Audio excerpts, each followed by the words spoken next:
The magic bullet of recruiting. This is the Recruit Me Athletic Scholarship Podcast, episode number 162. Well, this is the episode you've all been waiting for, the magic bullet of recruiting. I'm Jon Fugler, and welcome to the Recruit Me Athletic Scholarship Podcast. I'm an athletic scholarship coach, a dad of 2 scholarship athletes. I'm also the CEO of Recruit Me, podcaster, author, and speaker. This podcast is 15 minutes that will change your scholarship future. So I dig in, I give you takeaways you can use immediately. And this is a hot topic. So as we get into the fall, and we are here officially, I want to address it. That'll save you some time, some effort, some angst during the fall, and also leading into the rest of the year in your recruiting efforts. The magic bullet of recruiting. Well, here I am, post-hurricane. I'm talking to you from North Carolina, where our family lives now, and we live inland, Raleigh-Durham area. So we didn't see those strong winds and rain that came through up and down, up the coast, and just not too far from us, where they really got hit hard. And yet we were spared. We had rain, we had some wind, but nothing near what they had on the coast. And our prayers are for those who are going to go through recovery right now.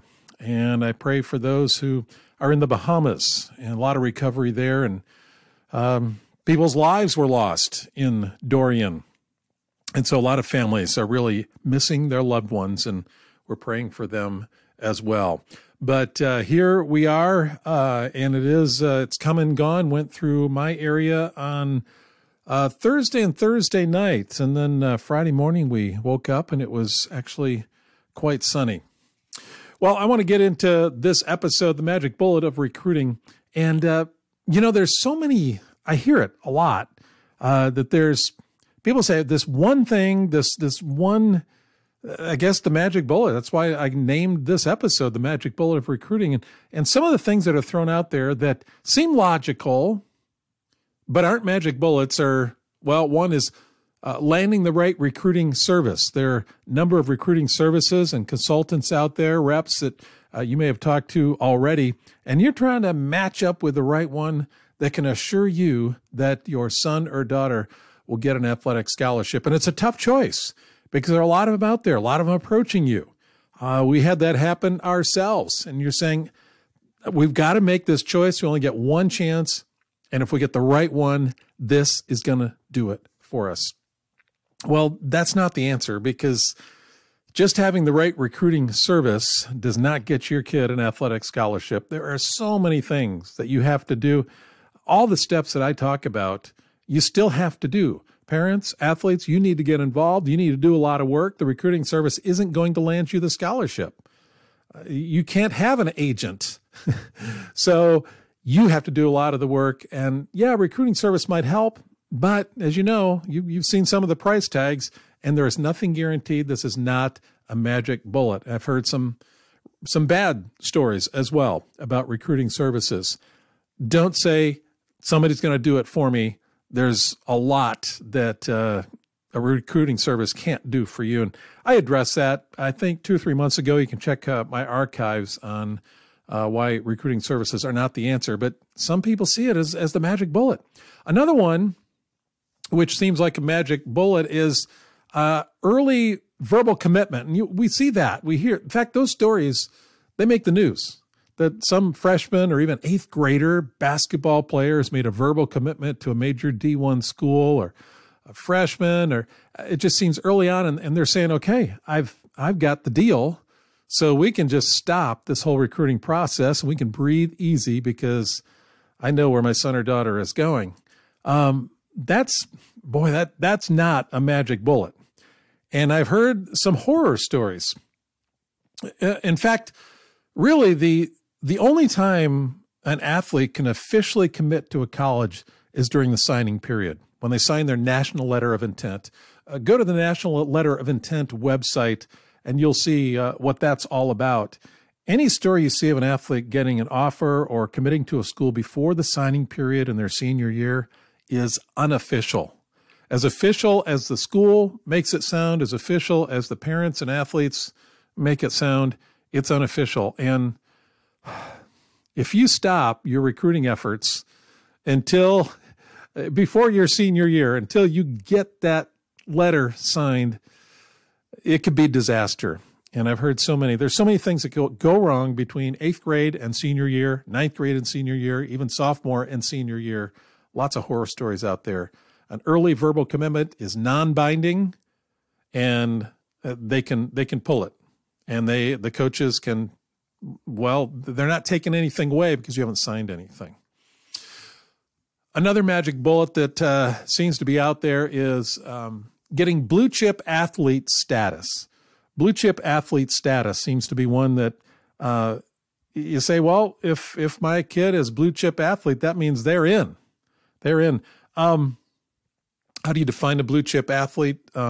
They're athletes, particularly in high school, of course, targeted for drafting or signing by teams at the college level. So they're targeted. Collegiate players being scouted by professional teams, yeah, they may be called blue chips, but high school players that are almost, quote unquote, guaranteed a scholarship, those are the blue chip athletes. And to be able to get to that status is seen as a magic bullet of recruiting. The problem with this is, again, nothing's guaranteed. Yeah, you may be up in the higher echelons and maybe a top recruit. And another thing, too, is a coach may infer or even tell you that you are a blue chip athlete, but you really aren't. And they want to use that in order to attract you, to bring you to their school, or they would love to have a number of athletes, other prospects you're competing against for that one slot. They're thinking they're blue chip athletes and they're lured towards that school, and not all of them are going to get selected. Not all of them are going to receive scholarships. So the blue chip athlete status, no, that's not a magic bullet. Sure, it helps. It helps, but don't rely on that. So what is? I could go through many more. In fact, you can submit your question to me if you want to ask about certain aspects of, is this a magic bullet or is this almost a magic bullet? I mean, this is a kind of guaranteed scholarship. You can email me at john@recruitme.com. So what is the recruiting magic bullet? I have to say that whatever you feel is the magic bullet, I can throw an argument against it.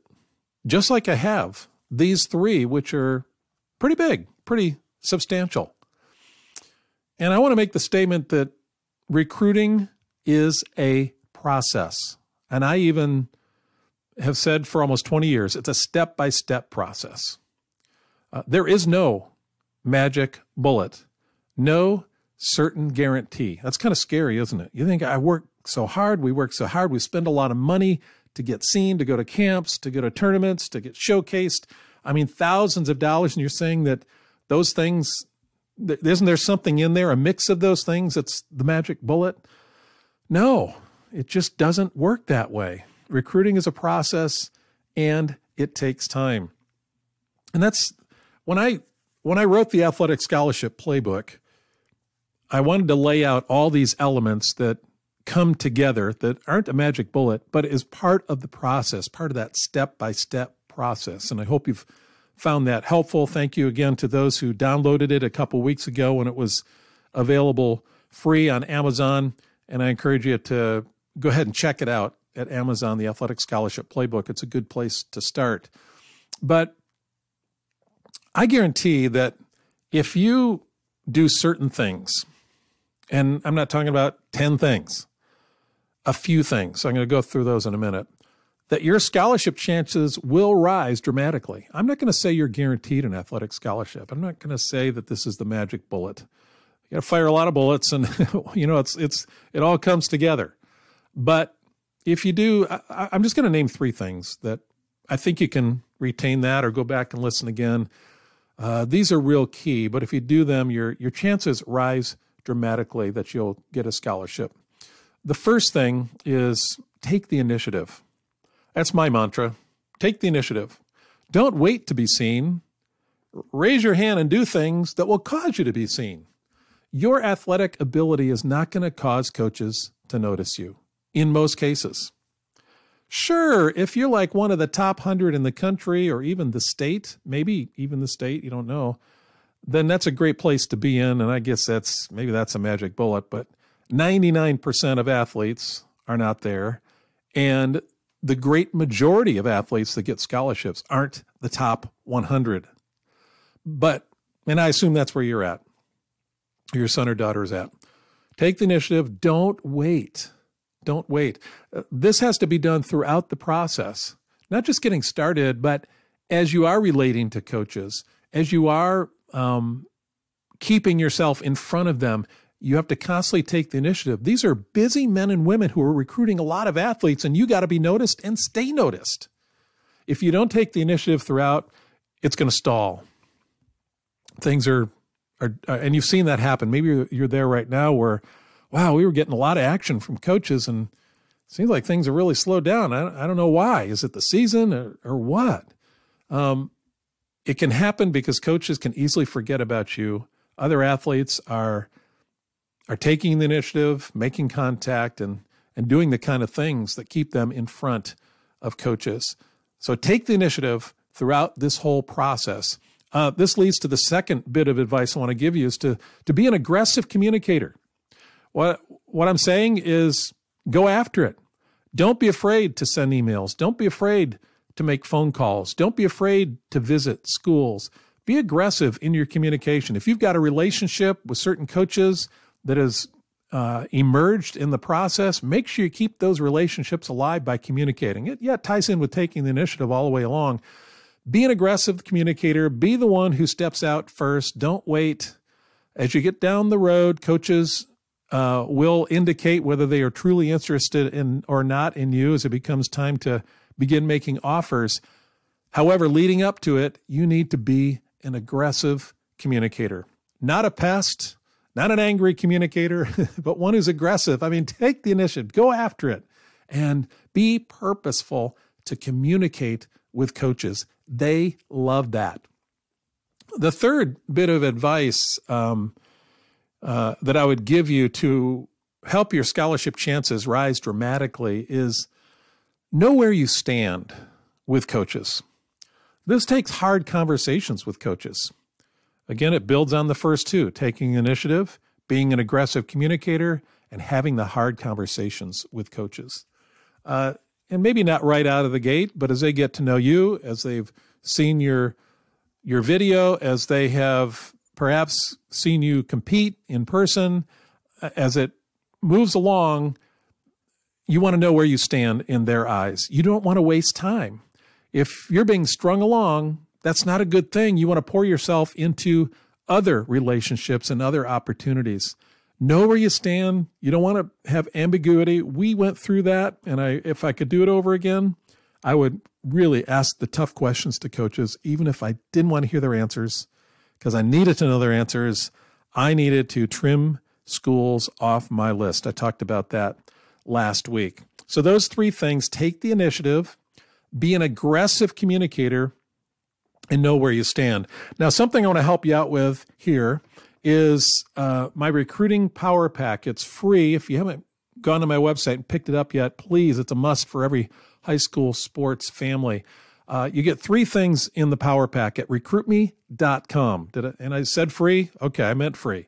You get first steps to an athletic scholarship. As we're talking here about the magic bullet, and there aren't any, you got to know, well, what are the things that I have to do? I've touched on three things that will help you, but this first steps to an athletic scholarship is a short PDF that helps you understand the first four things that you need to do right away. Second thing is this item is the on video. It's an audio recording that I made, audio tutorial on when and how to use video. That's part of the recruiting power pack. And third, you get the template for the player profile or resume. Your resume is the most important document you'll have out there in front of coaches. You want to do that right. And this is a fillable form that you can use. That's absolutely free as part of the recruiting power pack. If you would go get that, that will help you out. That will help you out. And you'll know as you go through these, there is no magic bullet, but there are things you can do which will highly increase your chances of getting an athletic scholarship. Well, that's it for this week. I am actually off to see one of our kids and grandkids in Florida, and looking forward to that time together. Until then, till next week, I should say, I'll talk to you and go after it. Make sure you do these 3 things that I talked about, making a huge difference in your athletic scholarship pursuit. Talk to you next week.